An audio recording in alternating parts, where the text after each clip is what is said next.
ناظرین آداب، نظامت فاصلاتی تعلیم مولانا آزاد نیشنل اردو یونیورسٹی کے اس تعلیمی پروگرام میں آپ کا خیر مقدم ہے۔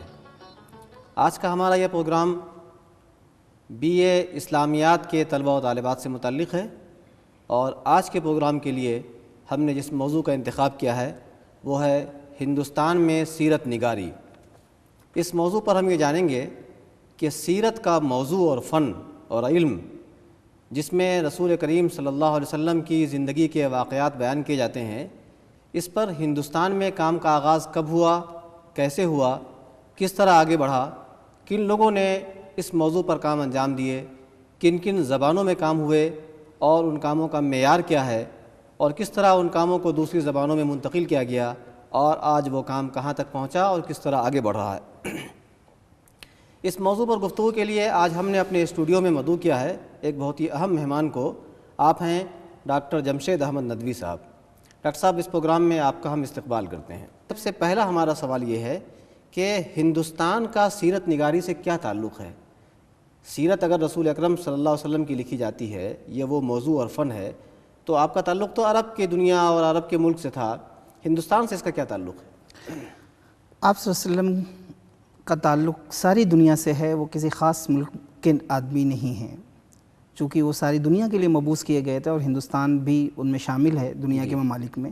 تو پہلا تعلق تو یہ بنتا ہے کہ وہ آپ صلی اللہ علیہ وسلم کی شخصیت عالمی ہے، تو جو کچھ کام ان کے متعلق جہاں بھی کیا جائے گا وہ ان سے متعلق ہی ہوگا۔ تو ہم چاہے ہندوستان میں بیٹھ کے کام کریں یا کسی اور ملک میں کام کریں، اس سے تعلق پیدا ہوگا۔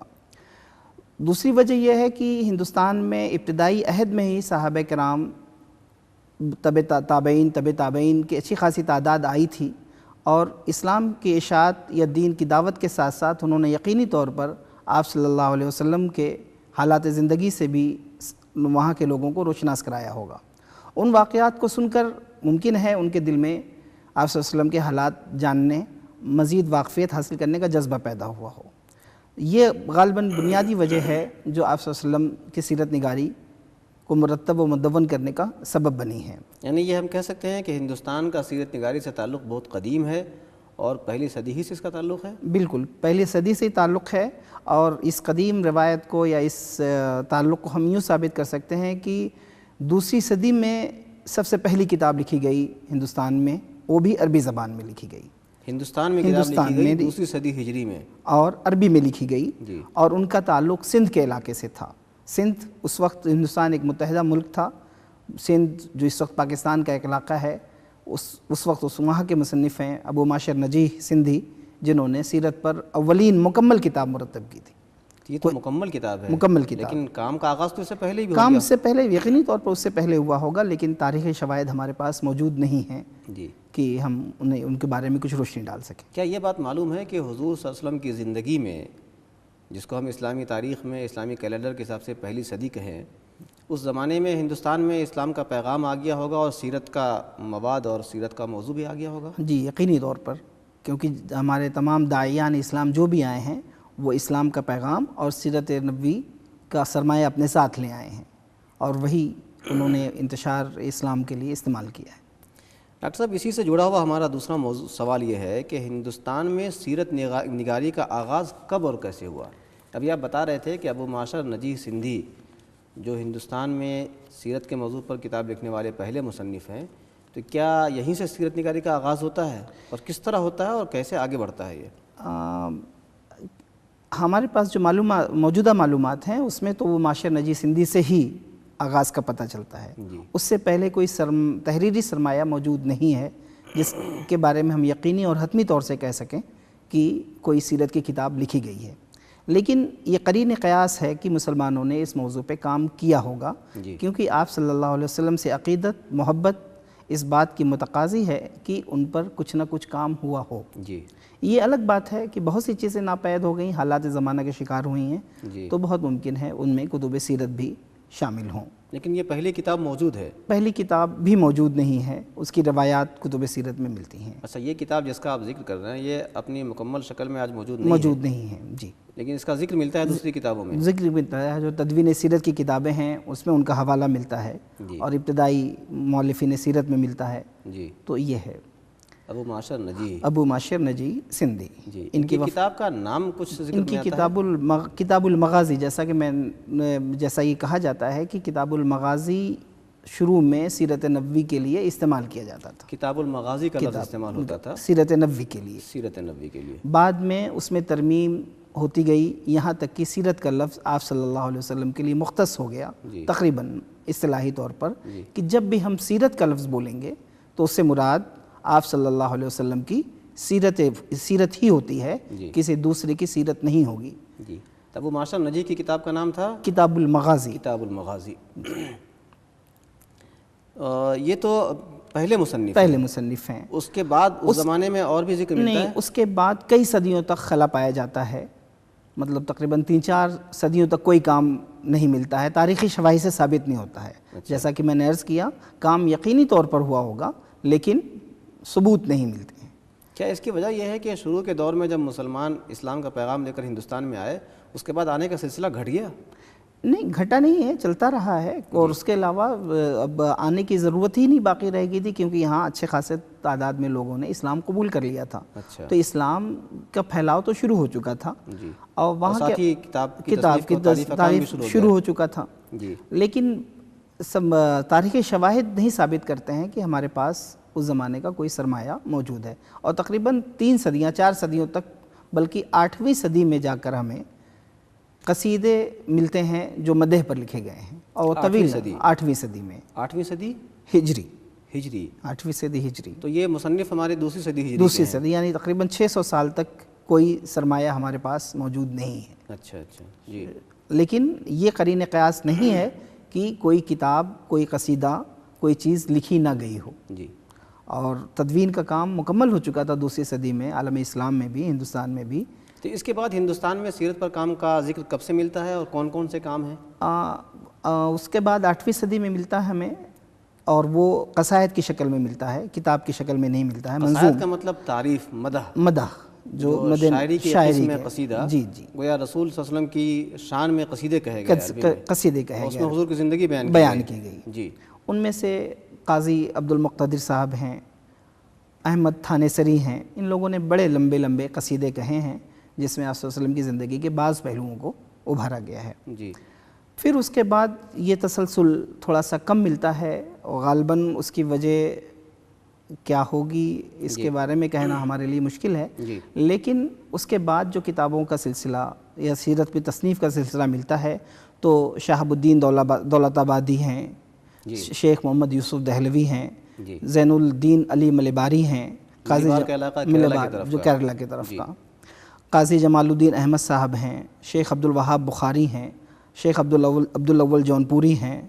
عبد القادر گجراتی ہیں، محمد ہاشم بن غفور سندھی ہیں، شاہ ولی اللہ دہلوی ہیں، شاہ عبدالحق محدث دہلوی ہیں۔ یہ مختلف علاقوں سے جڑے ہوئے نام آپ لے رہے ہیں، دہلوی، تھانے سری، جون پوری، سندھی، ملیباری، گجراتی، اس کا مطلب ہے کہ مختلف علاقوں میں ہندوستان کے مختلف شہروں میں یہ کام ہو رہے تھے؟ جی، اور یہ آپ صلی اللہ علیہ وسلم کی ذات کا کمال ہے کہ ان کی عقیدت میں ہر مسلمان، وہ چاہے کسی بھی خطے سے تعلق ہو، اس میں وہ رہتا تھا، اور ان کی سوانح سیرت سے واقفیت حاصل کرنا اپنا اولین فریضہ سمجھتا تھا۔ یہ جن کتابوں کا آپ نام لے رہے ہیں یہ غالباً عہد وسطیٰ کا دور ہے؟ جی، مختلف یہ صدیاں ہیں درمیان کی، جو ہندوستان میں اسلامی حکومتوں کا بھی زمانہ رہا ہے، تو اس زمانے میں مختلف علاقوں میں یہ کام ہوتے رہے۔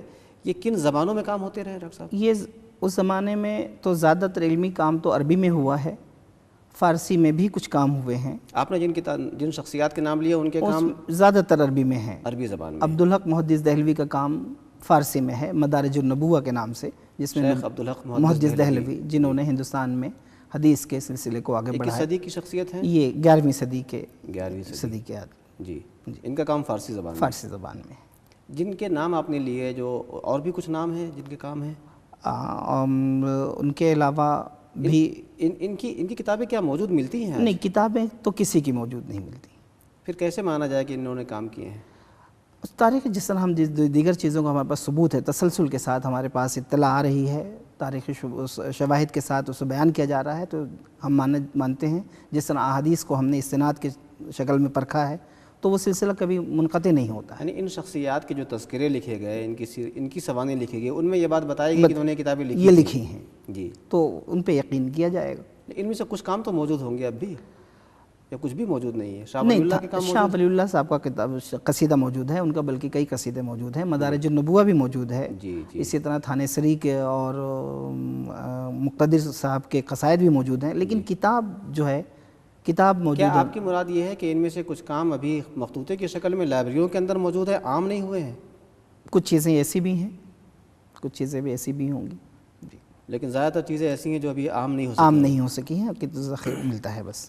اچھا ڈاکٹر صاحب، یہ ہم عہد وسطیٰ میں جو مختلف کام ہوئے مختلف زبانوں میں ہندوستان کے اندر، ان کی بات کر رہے تھے۔ جی، ہماری یونیورسٹی کا اردو زبان سے گہرا تعلق ہے، اسی نام پر یہ یونیورسٹی ہے، اور اردو زبان اس ملک کی زبان ہے، یہیں پلی بڑھی ہے۔ اگر ہم اردو کے حوالے سے بات کریں تو سیرت کے موضوع پر اردو میں کام کا آغاز کب سے ملتا ہے؟ اردو میں سیرت کے کام کا آغاز 11ویں صدی ہجری یعنی 17ویں صدی عیسوی سے ملتا ہے، لیکن یہ ابتدائی سرمایہ بھی منظوم ہے، منظوم مطلب نظم کی شکل میں ہے، شعر کی شکل میں ہے، جی، اور نثر کی شکل میں ابتدائی کام 13ویں صدی ہجری اور 17ویں صدی 19ویں صدی عیسوی میں ملتا ہے۔ یعنی پہلے نظم کی شکل میں کام ہوا، جی، پھر نثر کی یوں شکل بھی میں ہر کام چیز میں ہمارے پاس جو علوم و فنون مرتب ہوئے ہیں وہ نثر شعر کی شکل میں ہی مرتب ہوئے ہیں، بعد میں جا کے وہ نثر میں آتے رہیں، کیونکہ شعر میں تصنیف کرنا یا اپنے جذبات کا اظہار کرنا زیادہ آسان اور اس کو ہوتا ہے، یاد رکھنا بھی آسان ہوتا ہے، جی۔ ساری چیزوں کا استقصاء کوئی ضروری نہیں ہوتا ہے، تو انسان کون سی پہلی کتاب تھی جو نظم میں ملتی ہے نظم کے کتابیں مولود نامے ہیں مختلف، مولود نامے، معراج نامے، آپ صلی اللہ علیہ وسلم کے معراج کے واقعات کو بیان کیا گیا، اسی طرح نسب نامے ملتے ہیں کہ آپ صلی اللہ علیہ وسلم کے نسب کو شعر کے قالب ڈالا گیا ہے، جی، نور نامے ملتے ہیں کہ آپ صلی اللہ علیہ وسلم کے متعلق کہا جاتا ہے کہ وہ آپ صلی اللہ علیہ وسلم نور سے ماخوذ سے، تو اس حوالے سے آپ کی سیرت بیان کی جاتی ہیں۔ میلاد نامے کا میلاد مطلب ہوا نامے کہ آپ صلی اللہ علیہ وسلم کی پیدائش کے واقعات بیان کیے جاتے ہیں، وفات نامے ہیں، اس طرح مختلف نامے، شمائل ہیں، وہ سیرت کے چھوٹے چھوٹے حصوں پر کام ہو رہا تھا نظم کی شکل میں۔ اور نثر کی شکل میں پہلی کتاب کون سی آئی؟ ریاض السیر کے نام سے آئی، ان کا تعلق جنوبی ہند سے ہے، مولانا محمد باقر آغا پہلے مصنف ہیں، اردو زبان میں آئی ہے۔ جی جی، اور اگر ہم آگے بڑھیں تو پھر یہ اردو میں کتابوں کا آغاز جب ہوا تو یہ کس طرح آگے بڑھا؟ اور اس کے بعد کتابوں کا سلسلہ بڑھتا ہے کہ اسی عہد میں قاضی بدر الدولہ کی فوائد بدریہ نامی کتاب سامنے آتی ہے، ان کا بھی تعلق قاضی بدر الدولہ کی فوائد بدریہ، جی، ان کی کتاب سامنے آتی ہے۔ نام تو عربی سا لگتا ہے لیکن کتاب اردو میں ہے۔ کتاب اردو میں ہے، اس کی وجہ کہ اس زمانے میں جو نام رکھے جاتے تھے وہ عربی کے حوالے سے ہی رکھے جاتے تھے، نستعلیق زمانے کا چلن تھا کہ ہم ساری چیزیں تھوڑا الفاظ یا وہ استعمال کرتے ہیں جس میں مرتب ہو، مقفع، تو اس لیے فوائد بدریہ غالباً بدر الدولہ سے انہوں نے فوائد بدریہ رکھا، مصنف کے نام سے نسبت رکھتے ہوئے کہ بدر الدولہ کے فوائد ہیں جو سیرت سے متعلق ہیں۔ جی، وہ کتاب موجود ہے کیا؟ وہ کتاب موجود ہے۔ اچھا، اسی طرح امیر الدین حسین کی ممتاز التفاسیر، سر سید احمد خان کی کتاب کو بھی ہم ابتدائی کتب سیرت میں رکھ سکتے ہیں، جن کا نام خطبات احمدیہ ہے۔ یہ کتاب دراصل ولیم میور کی کتاب کے جواب میں لکھی گئی تھی، جس میں انہوں نے آپ صلی اللہ علیہ وسلم کی شخصیت پہ بہت سارے اعتراضات کیے تھے، ولیم میور نے کیے تھے۔ اس کتاب کا جواب دینے کے لیے سر سید علیہ الرحمہ نے اپنی ساری جمع پونجی خرچ کر دی اور بے تحاشا تکالیف اٹھائیں اور یہ کتاب مرتب کی اور لندن میں بیٹھ خطبات احمدیہ لکھی۔ اس کتاب کا سب سے اہم پہلو یہ ہے کہ انہوں نے آپ صلی اللہ علیہ وسلم کے متعلق عقلی چیزوں سے واقعات کو ثابت کیا ہے، جی، اور یہ گویا کہ بعد میں ان کے پیروی کرتے ہوئے بہت سے لوگوں نے عقلی پیمانے سے لکھنے کا آغاز کیا۔ کیا حضور کی زندگی پر جن لوگوں نے اعتراضات کیے تھے وہ عقلی طور پہ اعتراضات کیے تھے، اس لیے جوابات عقلی انداز سے دیے گئے؟ کچھ لوگوں نے عقلی طور پہ اعتراض سے، جس سے بہت سی چیزوں کا معراج کا بعض لوگ انکار کرتے ہیں اور دیگر چیزوں کا جو ہمارے عقل کے دائرے میں نہیں آتی ہے اعتراض کرتے ہیں، تو اس کے جواب دیا ہے انہوں نے۔ جی، یہ شروع کے کاموں میں یہ نام آتے شروع ہیں۔ کے کاموں میں نام۔ اچھا، اگر ہم اور آگے بڑھیں اور ہم باضابطہ یہ دیکھنا چاہیں کہ اردو زبان میں سیرت پر کتنا کام ہوا ہے اور کیا کام ہوا ہے، خاص طور سے آپ کچھ ذکر بھی کر رہے تھے کہ مختلف پہلوؤں سے بھی کام کا آغاز ہوا تھا، کسی نے وفات کے اوپر، کسی نے پیدائش کے اوپر، کسی نے معراج کے اوپر لکھا تھا، لیکن جب باضابطہ تصنیفی کام کا آغاز ہوا اور ارتقاء ہوا تو کس انداز سے کام ہوئے اور کون کون سے کام ہوئے ہیں؟ اردو میں سیرت نبوی پہ بے تحاشا کام ہوا ہے، مطلب ان کی تعداد ہزاروں تک پہنچ جائے گی، ہزاروں تک پہنچتی ہے؟ ہزاروں تک پہنچ جائے گی۔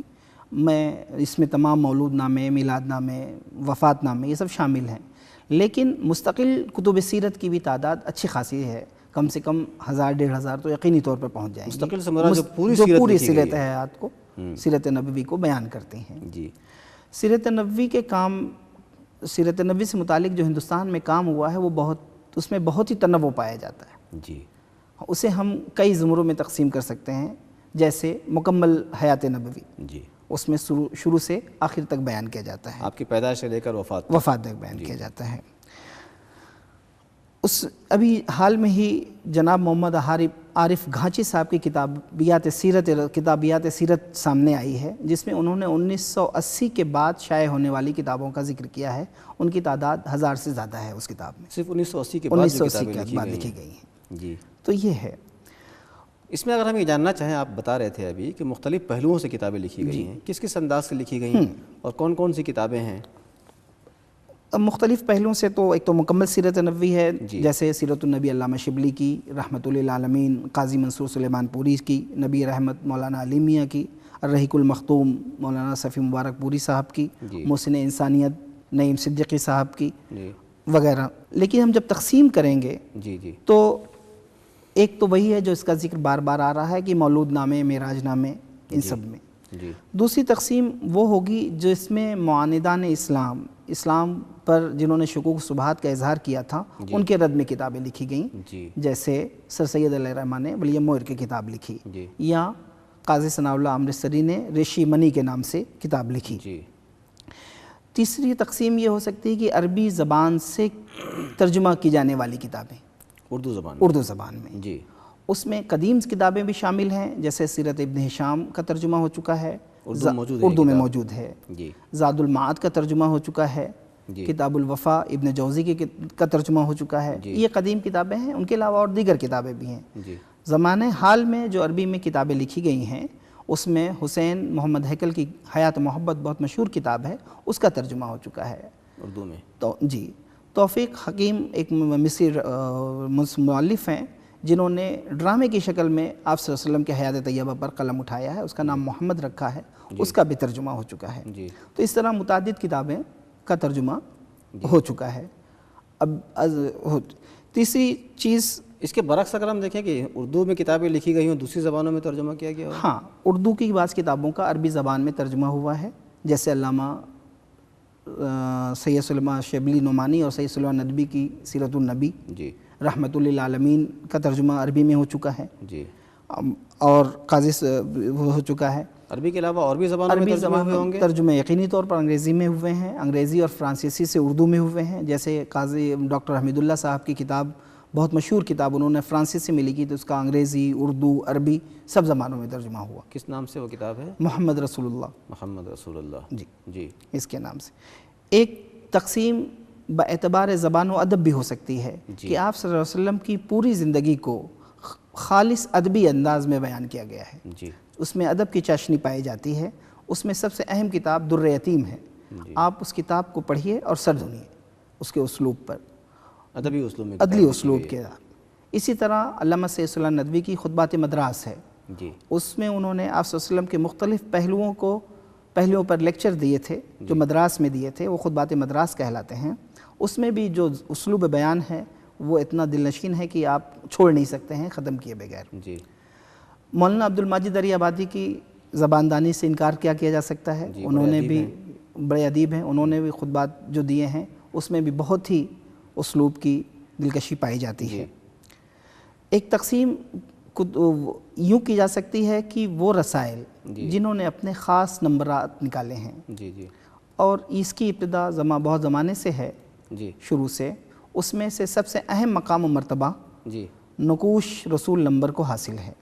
نقوش جو 13 جلدوں پر مشتمل ہے اور مجموعی تعداد غالباً 4000 صفحات پر مشتمل ہوگی. بہت بڑا کام کیا بہت گیا. بڑا کام کیا گیا ہے اور سیرت کے تمام پہلوؤں کو انہوں نے مرتب کر لیا ہے. جی. الجمیہ، پیشوا، منادی جیسے رسائل ہیں جنہوں نے اپنے خاص نمبرات نکالے ہیں. جی جی. اس اور تنوع پایا جاتا ہے کہ بعض کتابیں صرف بچوں کے لیے لکھی گئی ہیں، بچوں کے لیے لکھی گئی، بعض کتابیں عورتوں کے لیے لکھی گئی ہیں، جی خواتین کے لکھی گئی. اس طرح چیزیں ملتی ہیں. اس میں کیا فرق ہے کہ عام لوگوں کے لیے کتابیں لکھی گئی اور بچوں کے لیے اور خواتین کے لیے؟ اسلوب کے فرق ہے. بچوں کے لیے بچوں کی سطح پہ اتر کے لکھنا ہوتا ہے تاکہ آپ صلی اللہ علیہ وسلم کی زندگی سے وہ مطلب ان کو اپنی سمجھ کے مطابق. خواتین کے لیے عادت کا مطلب کیا ہے؟ خواتین کا مطلب زیادہ تر چیزیں وہ اس میں ہائی لائٹ کی گئی اور زیادہ واضح کی گئی جن کا تعلق خواتین سے ہے، جیسے ازواج مطہرات سے تعلقات تھے. یہ ساری چیزیں کہ آپ صلی اللہ علیہ وسلم کا تعلق ازواج مطہرات سے کیا تھا، ازواج مطہرات کا تعلق آپ صلی اللہ علیہ وسلم کے ساتھ کیا تھا، ازدواجی زندگی کے پہلو کو نمایاں کیا گیا ہے. جی ڈاکٹر صاحب، اسی میں ہمارا ایک سوال یہ ہے کہ ہندوستان کے موجودہ دور کے اور ماضی قریب کے بڑے بڑے علماء نے بھی کتابیں لکھی ہیں سیرت کے موضوع پر. جی. مولانا اشرف علی تھانوی کا نام آتا ہے، علامہ احمد رضا خان صاحب بریلوی کا نام آتا ہے اور دوسرے بڑے بڑے علماء کا نام آتا ہے. اس حوالے سے کچھ تعارف آپ بتائیے کتابوں کا اور شخصیات کا تاکہ ہمارے طلباء کے سامنے ایک پوری تصویر آئے. جی جی. 20ویں صدی میں اردو زبان میں بے تحاشا کام ہوا اور اس میں بھی تنوع پایا جاتا ہے. تقریباً تمام طبقہ فکر کے علماء نے اپنی کتابیں لکھی ہیں. جی. اس میں اشرف علی تھانوی صاحب کی کتاب نشر الطیب ہے. جی. علامہ شبلی، علامہ سید سیرت النبی ہے. جی، بہت مشہور کتاب ہے سیرت النبی. سلیمان منصور پوری کی رحمت للعالمین ہے. جی. محمد ابراہیم سیالکوٹی کی سیرت المصطفیٰ ہے. محمد رشی ثناء اللہ امرتسری کی کتاب ہے. جی. مولانا سید اولاد حیدر فوق بلگرامی کی اسوۃ الرسول ہے. اسوۃ الرسول. جی. سید احمد شاہد کی المصطفیٰ ہے. جی. حاجی نور حسین ثابت جھنک سہالوی کی سوانح عمری حضرت رسول مقبول ہے. حضرت رسول مقبول. جی. احمد رضا علیہ رحمہ نے تقریباً 11 کتابیں لکھی ہیں جو سیرت سے متعلق ہیں. 11 کتابیں صرف سیرت سے متعلق ہیں. اس میں تجلی الیقین ہے اور دیگر کتابیں ہیں. نور بخش توکلی نے سیرت رسول عربی لکھی ہے. جی. ضیاء صاحب نے ضیاء النبی کے نام سے اپنے دل نشین اسلوب میں ایک کتاب لکھی ہے. جی. اور ایک لمبی تعداد تیار ہو سکتی ہے جس میں اس کا مطلب یہ ہے کہ مختلف علاقوں میں، مختلف حلقوں میں، مختلف جگہوں پر لوگ کتاب لکھتے رہے سیرت کے موضوع پر. جی. اچھا، آپ اس میں ذکر کر رہے تھے خطبات کے حوالے سے، خطبات مدراس کا آپ نے ذکر کیا تھا. اور بھی کچھ خطبات دیے گئے ہیں جس میں سیرت کے موضوع پر خاص طور سے خطبات دیے گئے ہیں. خاص طور سے بہت مشہور ہیں. اس میں سب سے اہم اور مشہور کام ڈاکٹر حمید اللہ صاحب کا ہے جو خطبات بہاولپور کے نام سے مشہور ہے. بہاولپور. اس کے بعد غالباً اسی خطبے کو سامنے رکھ کے جتنی بھی کتابیں آئی ہیں سیرت سے مطلب خطبات کہلاتی ہیں. خطبات مدراس ہے. کچھ حیدرآباد میں بھی ایک سلسلہ چلا تھا خطبات سیرت کا. اس میں مرحوم مولانا رضوان القاسمی صاحب نے شروع کیا تھا. اس میں بڑے بڑے لوگوں نے بنگلور میں بھی خطبات کی خطبات شروع ہوا تھا. خطبات بنگلور کے نام سے کتابیں آئی ہیں. یہ سب بھی سیرت کے موضوع پہ کتابیں ہیں لیکن وہ ان کے کسی خاص پہلوؤں کا احاطہ کرتی ہیں. ابھی حال فی الحال میں ہی مسلم اقلیت کے مسائل اور ان کا حل سیرت نبوی کی روشنی میں علامہ ڈاکٹر یاسین مظہر صدیقی صاحب نے حیدرآباد میں ہی خطبات دیے تھے جو مکی اسوہ نبوی کے نام سے شائع ہو چکا ہے. جسے مائنورٹی کو سامنے رکھتے ہوئے ان کے حالات کو سامنے رکھ کر سیرت سے استفادہ کیا گیا. ہم کیسے کر سکتے ہیں جب ہم اقلیت میں تھے تو ہم نے کیسے وہاں کے حالات کا مقابلہ کیا تھا. تو ہم اس وقت اقلیت میں ہیں تو ہم سیرت نبوی سے اس کو ہم یوں کہہ سکتے ہیں کہ سیرت نگاران اور مؤلفین یہ بات بھی سامنے رکھتے ہیں کہ کن حالات میں اور کس علاقے میں اور کس زمانے میں حضور کی سیرت سے کس طرح استفادہ ہو سکتا ہے اور وہ نمونہ اور آئیڈیل بنتا ہے. اس نقطہ نظر کو سامنے رکھتے ہوئے کتاب تصنیف کی جا رہی ہے. جی جیسے وہی. اچھا، ابھی آپ مختلف اسالیب کا ذکر کر رہے تھے تو اس میں ایک ذکر یہ آتا ہے کہ لوگوں نے اپنی عقیدت کے اظہار کے لیے طرح طرح کے انداز اختیار کیے. جیسے آپ نے شعر کا ذکر کیا، بغیر نقطے کے کتاب لکھنے کا ذکر آتا ہے. وہ ایک بہت اہم نظم کا ذکر آتا ہے، نثر کا ذکر آتا ہے. اس معاملے میں ہادی عالم نامی کتاب بہت مشہور کتاب ہے. ہادی عالم. اس کتاب کی اہم اور خاص بات یہ ہے کہ پوری کتاب میں کوئی لفظ ایسا نہیں ہے جس میں نقطہ ملتا ہو. پوری کتاب بغیر نقطے کی ہے اور یہ مصنف کا کمال ہے. اور یہ صرف عقیدت نبوی ہے. یہ کتاب بہت ضخیم ہے یا پتلی ہے؟ تقریباً 400 صفحات پر ہے. 400 صفحات کی کتاب بغیر نقطے کی ہے. تو اور کہیں کوئی اس کا نام بھی ایسا ہے ہادی عالم، اس میں کوئی نقطہ نہیں ہے. صرف مصنف کے نام میں نقطہ آتا ہے، ولی راضی نام ہے جی ان کا۔ جی ڈاکٹر صاحب، اس میں ہمارا سوال، آخری سوال تقریباً ہے، وہ یہ ہے کہ اردو میں سیرت نگاری کے جن کاموں کا آپ نے ذکر کیا ہے وہ کس معیار کا کام ہے، اور اس میں کیا کام کا سلسلہ جاری ہے؟ اردو زبان میں لکھی جانے والی کتابوں کا معیار بہت ہی زیادہ بلند ہے۔ جی خاص طور سے کچھ کتابیں تو ایسی ہیں جس کے مثال اور بدل عرب دنیا میں بھی نہیں پیش کی جا سکی ہے۔ اچھا جیسے رحمۃ للعالمین ہے، جی علامہ شبلی نعمانی کی سیرت النبی ہے، جی اتنا موسوعی یا انسائکلوپیڈک کام نہیں ہوا ہے۔ یعنی سیرت النبی کتنی جلدوں میں ہے؟ یہ 7 جلدوں میں ہیں، انسائکلوپیڈیا ہے، انسائکلوپیڈیا ہے، کیونکہ اولین 2 جلدیں حیات طیبہ پر حضور کی محیط ہیں زندگی پر ہیں۔ اور باقی جلدیں اخلاق و کردار پر ہیں، جیسے آپ صلی اللہ علیہ وسلم کے اخلاق کیا تھے، عبادات میں کیا تھا، نظم ریاست کس طرح ہوتا تھا۔ جی تو اس طرح تو یہ علامہ شبلی کے ذہن میں یہ تھا کہ وہ ایک سیرت کمیٹی بنائیں گے، دفتر سیرت قائم کریں گے، جس میں سیرت کے تمام پہلوؤں کو بیان کیا جائے گا، اور اس کا پوری انسانی سماج کے لیے سیرت سے کیا میسج ملتا ہے اس سب کا احاطہ کرنے کی کوشش کی کرنا گئی ہے، تاکہ ہم سماج میں رہنے والا ہر آدمی، اس کی اپنی ضرورت الگ ہوتی ہے، جی تو اس کی ضرورت کے مطابق اس کو بیان کیا جائے۔ اچھا، آپ نے دوسری کتاب کا نام لیا قاضی سلیمان منصور پوری کی رحمۃ للعالمین، آپ نے کہا وہ بھی بہت بہت معیاری کتاب ہے۔ اس کی کیا خوبی ہے؟ اس کی خوبی یہ ہے کہ ہم دیگر مذاہب سے موازنہ کیا گیا ہے اس میں، جی حضرت عیسیٰ سے متعلق کیا چیزیں ہیں، حضرت موسیٰ سے متعلق چیزیں کیا ہیں اور کتنی ہیں، اور آپ صلی اللہ علیہ وسلم سے متعلق چیزیں کتنی ہیں اور کیا ہیں۔ جی جی تمام انبیاء کرام کا عشر عشیر بھی کہنا مشکل ہوگا، جی بہت معمولی سا زندگی کا حصہ محفوظ ہے، اور یہاں پوری تفصیل موجود ہے۔ بہت اچھا ڈاکٹر صاحب آپ کا بہت بہت شکریہ کہ آپ نے اتنے اہم موضوع پر ہمارے طلباء و طالبات کو مستفید ہونے کا موقع دیا۔ آئندہ پھر کسی موضوع کے ساتھ آپ سے ملاقات ہوگی، تب تک کے لیے اجازت دیجیے، خدا حافظ۔